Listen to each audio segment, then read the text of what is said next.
experience. So pranayama, breath control, so obviously bringing that in from the very beginning with the posture practice. The bandha can be introduced relatively early. Obviously there are three main bandhas, meaning interlock or to bind. To bind is to bring many components into one space, you might say. Yeah?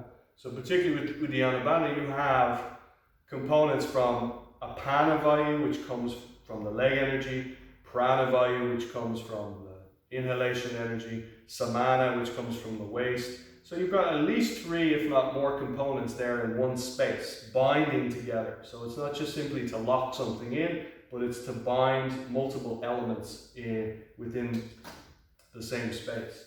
The space of the Uddiyana, of course, would be the navel center. Mula Bandha is the grip or the holding of the pelvic floor to seal in the energy so we don't leak. And Jalandhar, or the net, is to bring the same sealing quality to here. So the whole torso is sealed in. And they all have different roles in that regard and can be used in different places. Uddiyana Bandha can be used, assuming that it's appropriate to be using it, i.e. You're not pre or post menstruating or menstruating, for example, or dealing with some kind of issue here, like say a hernia. It can be brought in relatively quickly. As you notice, we do it pretty much at the end of the warm-ups. We'll do it again this morning. So you're setting the movements from the center. So this comes back to moving, coordinating the limbs and moving from the center. If the posture practice is not moving from the center, you're pretty much going to move from your dominant side, or you're going to avoid the less dominant side. Yeah, and I think we all have an experience of that. One arm stronger than the other, one leg more open than the other, whatever. So cleaning that out as best as possible. We'll nearly always be asymmetrical, but as symmetrical as we can be. But moving from the center is important, and Uddiyana Bandha helps set you up with that, particularly as you move up and down, or if you shift left and right.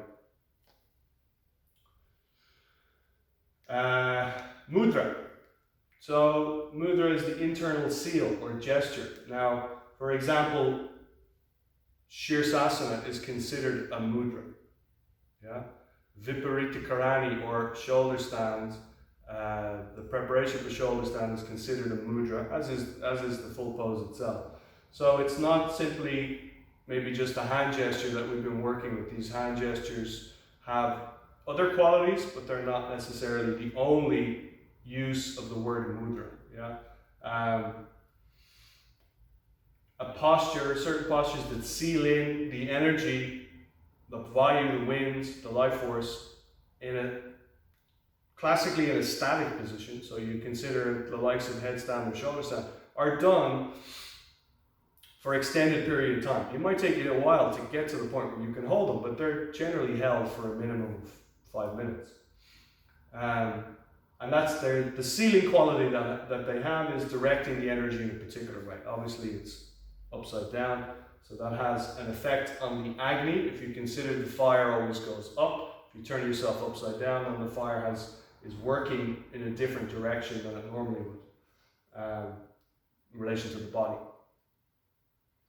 So the gestures, in terms of the hand gestures, are used at the end of the practice. You can use them at different parts, but classically they're done at the end of the practice because they're finally about the more subtle qualities of the prana as it moves through the system. And it's difficult to be aware of the subtle qualities when you're moving dynamically. It's classically done at the end when you're in a seated position and your mind is still, your body is still, and then you can pay attention to something that's slightly hidden behind other things. We so far have done 4. So if you remember the yoni, and then we did the lingam, we've done the lotus, and then we did the Majjani. So we'll go back over those today, this weekend. There are many hand mudras. I've my experience, I've probably been exposed to about a dozen or so that I've used over the years, and they're probably at least the same again. And some of them are very simple. You could just say, okay, Anjali Mudra. It's a gesture of peace. But some of them have more specific stimulating qualities to, for example, the nervous system, which correlates to the movements of prana in the body. Okay.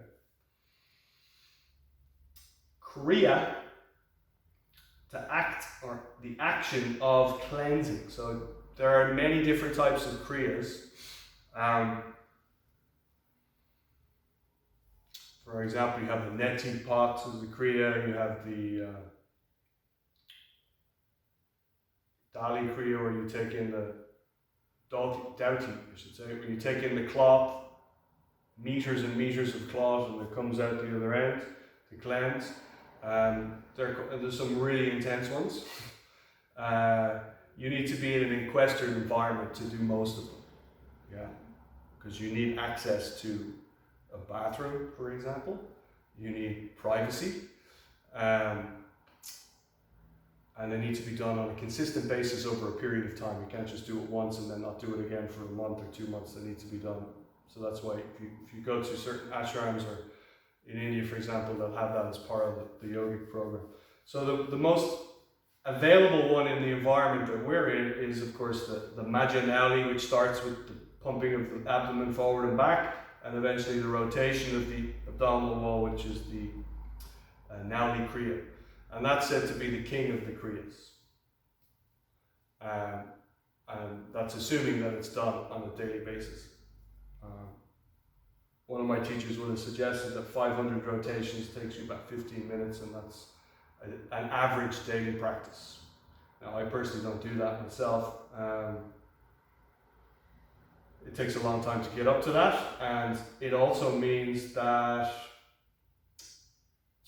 then you have to talk about how that affects your diet and the kinds of food that you eat that affect digestion and the ability to assimilate easily, efficiently. And if you're working with the Nauli on a very regular basis, then you'll notice certain things you just can't eat because they don't digest well enough or quickly enough.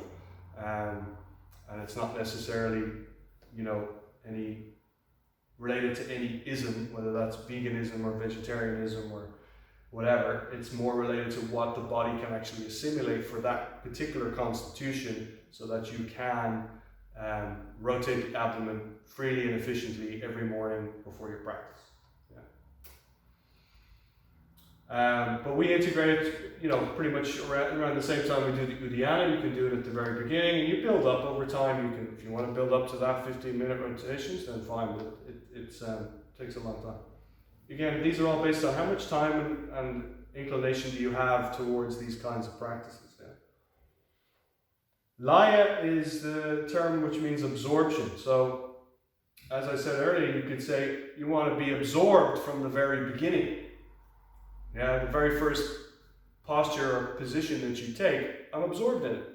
I'm standing in Tadasana at the top of my mat.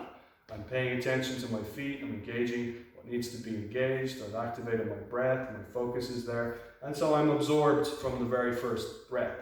However, classically it's speaking more towards the effect of all these activities that come before, so that when you come into a meditative seat, let's say Padmasana or Siddhasana, and you sit to meditate, then there's a quality of absorption that has been created as a consequence of doing everything previously in an effective manner. Does that make sense? So you can have a more gross absorption in the physical practice as you go along, and then there's the more subtle quality of Laya, which classically, as I understand it, is considered a state of awareness. Yeah. So you say, well, I'm very absorbed in my practice, but you may not be in a particular state of awareness. You might be in a very gross state, i.e. I am paying attention, versus you are in an absorbed state, which means there is absolutely no awareness or distraction from the outside. Yeah. One of the qualities of samadhi is to be completely absorbed to the point where you are not aware of what's happening outside. Yeah. And there are many great great stories of yogis who were tested in that way, where they would sit in deep states of meditation, and their disciples or students would make as much noise or try to distract them as much as possible from the outside and see if they could make them flicker or come out of their state of awareness. And if they were successful, then they weren't able to do. If the meditator was successful, then they weren't able to distract them at all. So the two qualities that you will come across, dhyana and dharana, concentration and contemplation, also considered meditation. I think these are states of awareness, in my experience, that can be done, most definitely classically done in a meditative state, but you can be contemplative. You can be contemplative all day. Yeah, if you're not distracted by other things, you can be in a contemplative state. Let's say, for example, you're out in nature and you're contemplating the nature of things, the nature of the universe. That's contemplation. If you're concentrating, you could be absorbed in your work and be in a concentrated state, and you're not going to be distracted. An hours go by just like that. You're like, wow, what's the time? Wow, I've been, So it's not exclusive to a yoga practice, obviously. Many of you, if not all of you, I'm sure, have experienced those in many different activities you're doing. They're just classical terms that relate to the meditative postures primarily at the end of a practice, when the mind has been absorbed in the practice for an extended period of time and therefore is more conducive to staying in that state. So for example, they use the word gati, G-A-T-I, which is a unit of time, 24 minutes, or the time it takes for the prana to move around the body one time. So they say that an effective yoga practice that incorporates all of these elements takes 5 gatis, so 2 hours.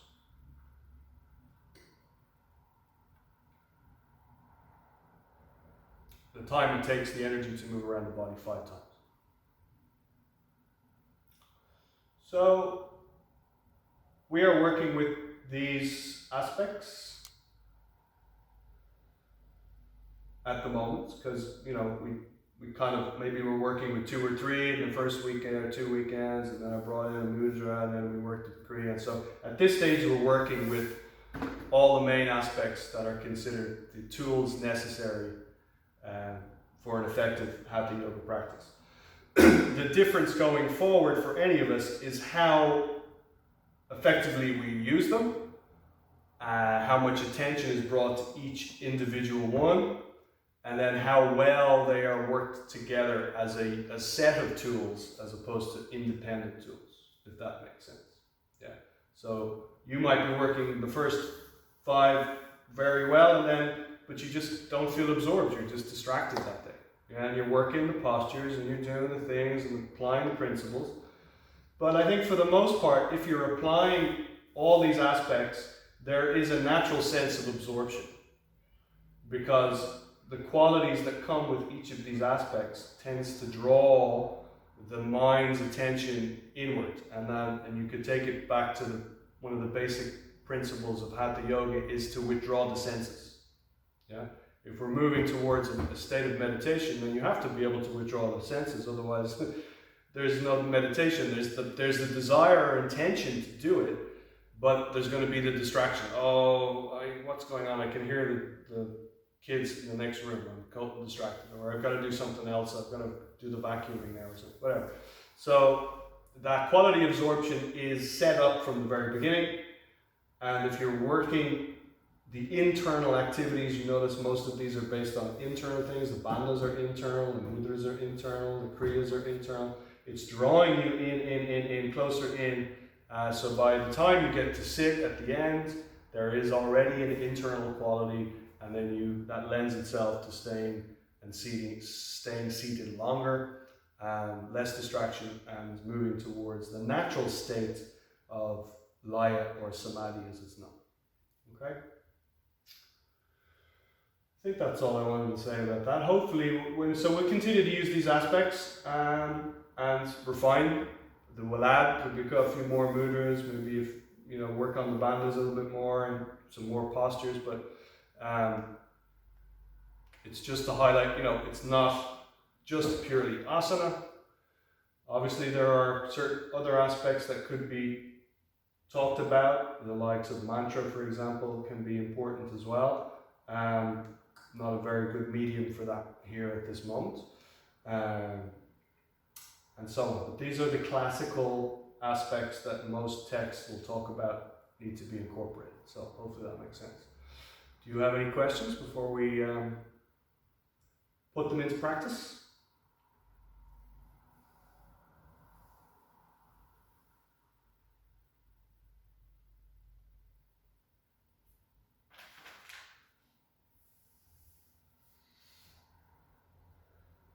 No questions? Okay, so I'm going to put this to the side. If you will come into Samasuchi, please, so we'll get moving.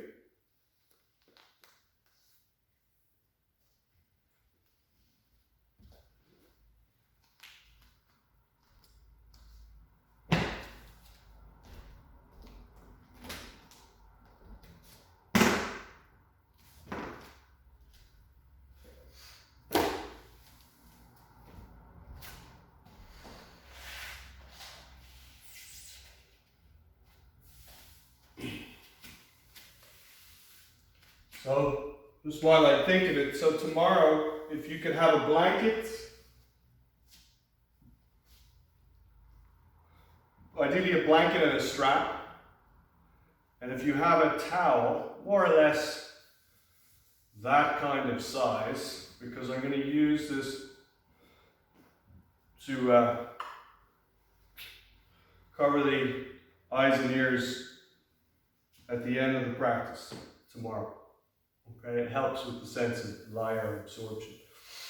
So if you can have one of those for tomorrow, not too small, don't get a face cloth, that won't work, and a big beach towel would be too big, so somewhere in the middle. Might be called a hand towel. So when you're ready, toes curled, heels together. Sit on the heels.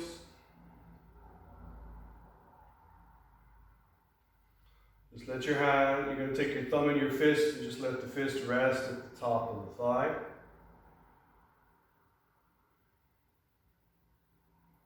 Then to the base of the skull, slightly upwards, the chin moves slightly down and in.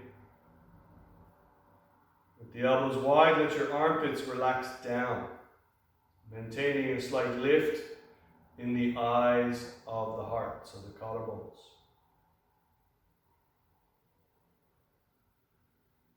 Place your tongue in position.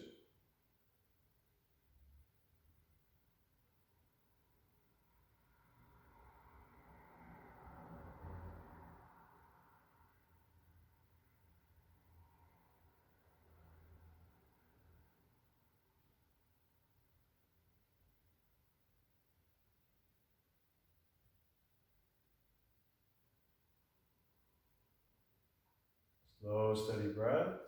Long inhale, long exhale. So I encourage you to at least mark the retention at the end of the exhale, just a pause, and at the top of the inhale. It doesn't have to be long, it could literally just be a moment's notice. Notice the inhale at the top, pause, and then notice the exhale. And of course, as we go along, there'll be more opportunities to accentuate that.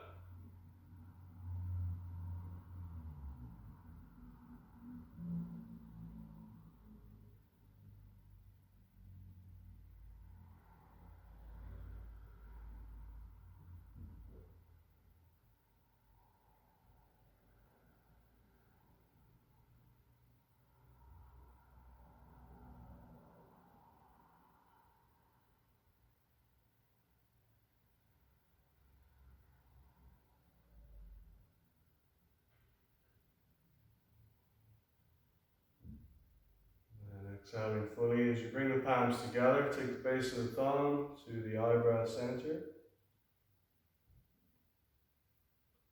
Fingertips to the lips.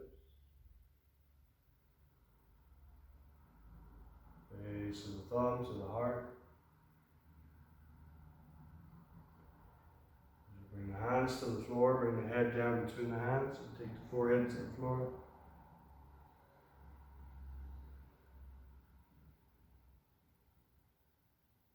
You lift yourself up. You're going to lift the knees up. So sit in front, or take the sit bones behind the heels, so heels in front of the sit bones. Knees up high, on fingertips.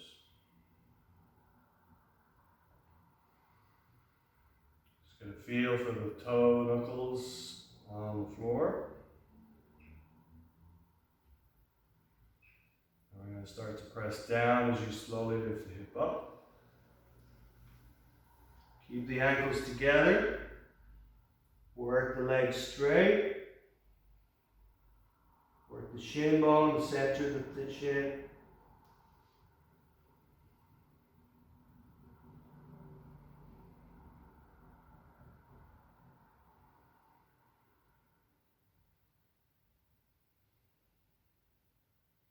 And as you lower the heels, Uttanasana, folding in. You need to keep the knees slightly bent for now. And that.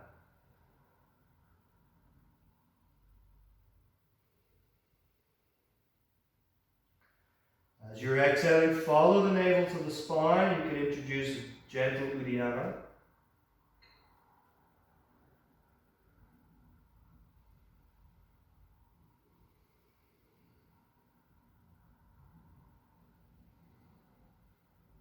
Exhaling fully. Arms together. Press the feet down to come up. Release the hands. Standing with your feet shoulder distance apart. We'll go through the joints and the jalanas. Right leg back, rolling out.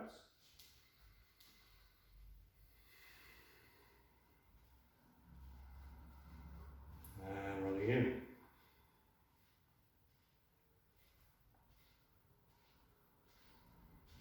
Change, rolling out.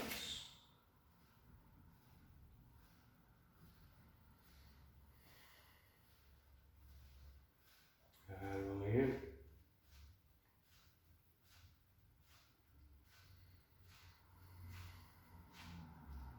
Shoulder distance, chin forward and around to the right.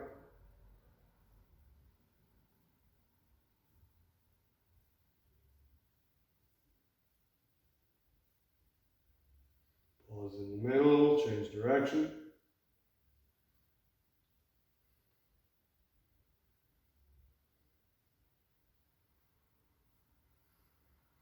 Pause in the middle, take the chin forward, back and in, crane neck.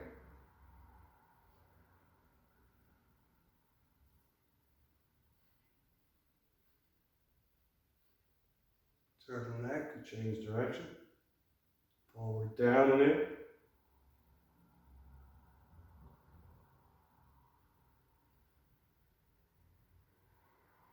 Pause, take the head over the left shoulder without moving the shoulders.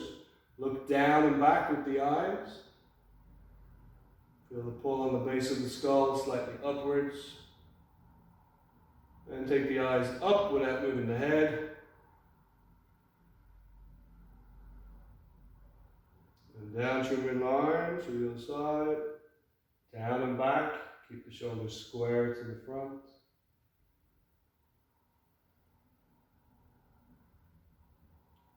And then up.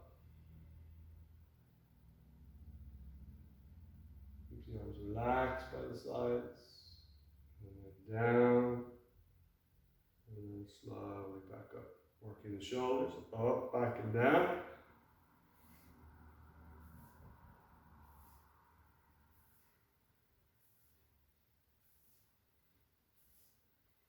Other way, forward and down.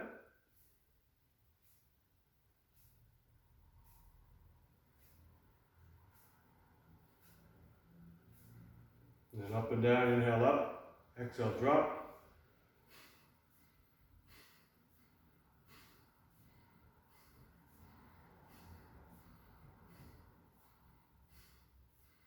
Relax. Wrists roll.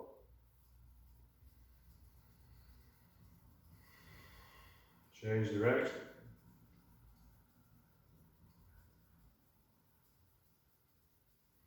Release, turning from the waist to the right.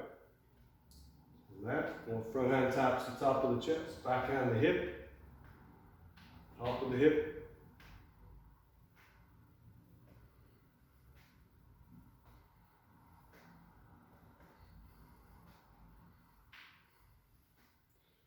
Five, 6, 7, 8, 9. Hands on the hip, on the back of the hip, and circle the hip and the waist.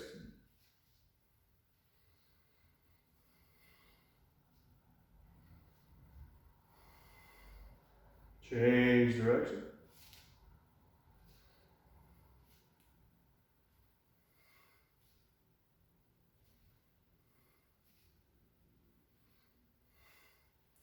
And pause. Slight bend in the knee, pubic bone in the front, sacrum in the back. Circle the tailbone, the sacrum. Try not to move the hip too much.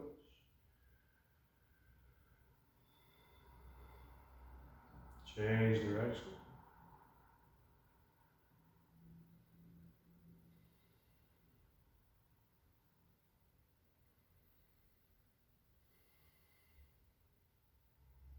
And release. Stepping in. Hands on the knees. Circle the knees to the right.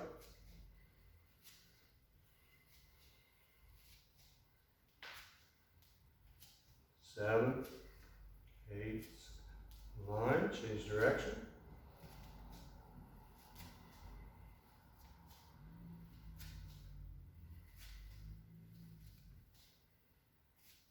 Eight, 9. Pause and forward and away from each other.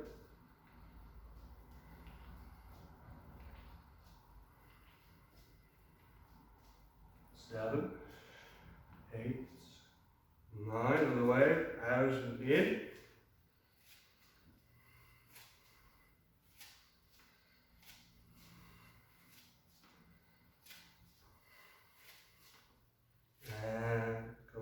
8, feet apart, shoulder distance, rolling the spine, bend the knees, keep the shoulders over the hips.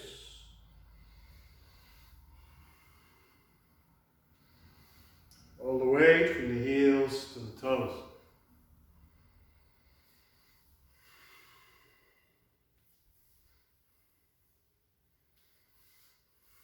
One more.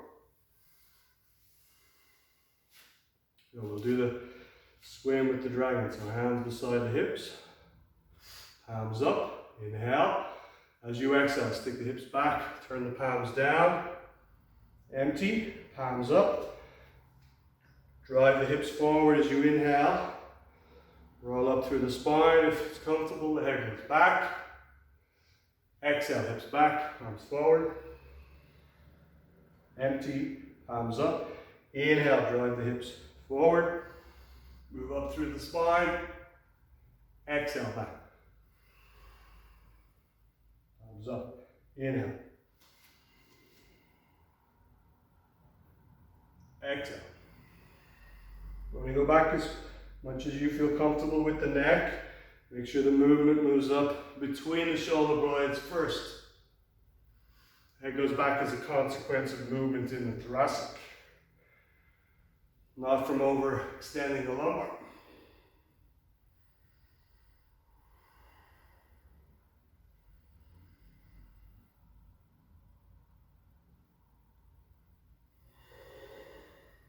Three more.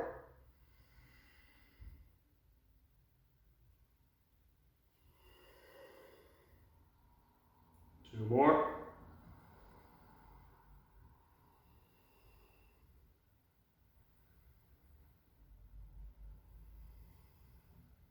Next time you come up, hands beside the waist, don't go back. And exhale, palms down. Thumb in the fist for the spinal breathing, elbows wide. Lift the tailbone, lift the gaze. Inhale, elbows back. As you step in, sacrum forward, kidneys back, elbows in. Step out, lift the tailbone, elbows back, thoracic in, look up. As you step in, Sacrum forward, kidneys back, chin in. Inhale as you step out. Exhale as you step in. Inhale. Exhale. Inhale. Burger, you're folding too far forward with your spine. So when you go forward, when you step in, don't fold with the waist. Just take the kidneys back. It's not bending. It's taking the waist back. You stay fairly upright. That's better. 2 more.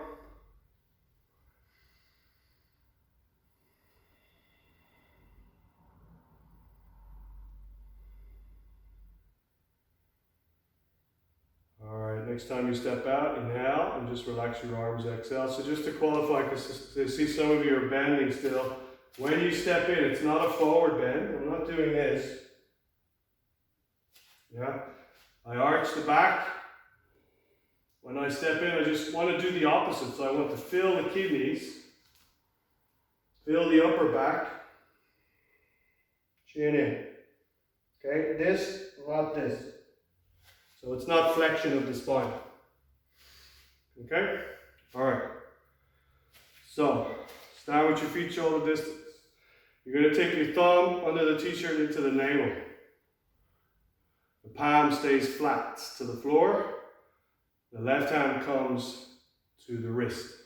So don't let your hand collapse down. It has to stay like this. Because you want the navel to go straight. Well, it's more at a diagonal. You're moving the navel towards the sacrum. Yeah? If you bend your wrist and you bend your thumb in any way, it won't work. So, thumb in the navel. It's assuming it's appropriate to do this today. Otherwise, you can just keep your hand there, but just don't press in. So, we take a breath in, fill the belly. Exhale, take the thumb back, navel back. Inhale, fill the belly. Exhale, thumb, navel back. One more, inhale. Exhale. Now you can stay with this rhythm. I'm going to go a bit faster. So you're pumping it.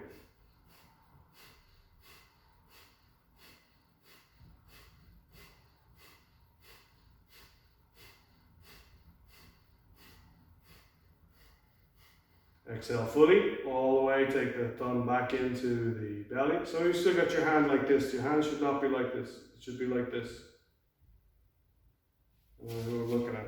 Who's that?